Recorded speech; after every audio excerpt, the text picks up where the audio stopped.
Welcome to another edition of the Sports Den. I'm Daniel, coming to you from an undisclosed location, where today I'm talking about the NCAA and Rich Paul. The two are in the news because the NCAA came out with this hypocritical and ridiculous rule stating that sports agents looking to represent student athletes must have a bachelor's degree and an NBPA certification for at least 3 years. How is it connected to Rich Paul? I'll tell you. Rich Paul doesn't have a bachelor's degree, but he has a net worth of $20 million.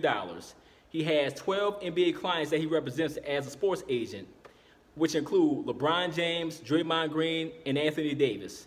All he has done in that time as a sports agent for his clients is secure over $100 million contracts for them. And he's become a power broker in the NBA. Now, the NCAA, as I mentioned before, is hypocritical because the NCAA, everything they do is self-serving. This has nothing to do with wanting to do what's in the best interest of a student athlete. The NCAA has been exploiting student athletes for decades. One, forcing them to go to school so they can profit off of them while the student athlete gets nothing in return.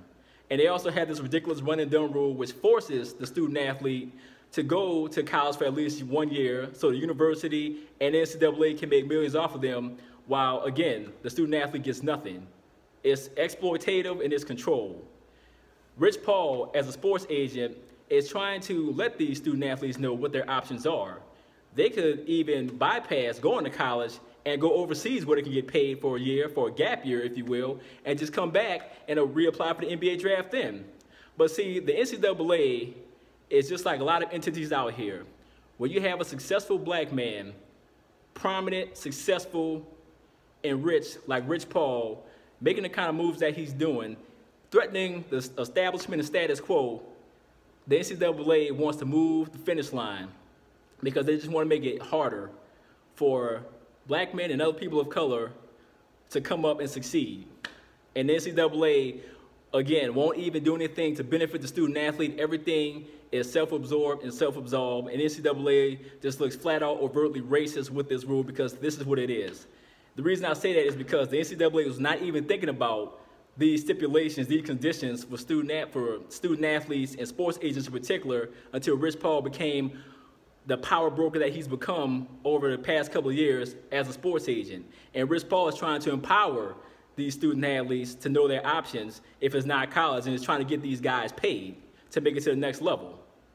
So as you can see, I have photos of Rich Paul and the NCAA behind me.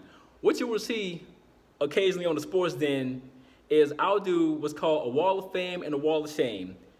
And for this particular topic, hands down, Rich Paul goes on a wall of fame and the NCAA goes on a wall of shame because the NCAA just looks flat out ridiculous with this racist rule, and they weren't even thinking about this until Rich Paul became the prominent player, the major power broker that he has become over the past couple of years. So what do you guys think out there? Do you think it's fair or foul for the NCAA to institute this Rich Paul rule?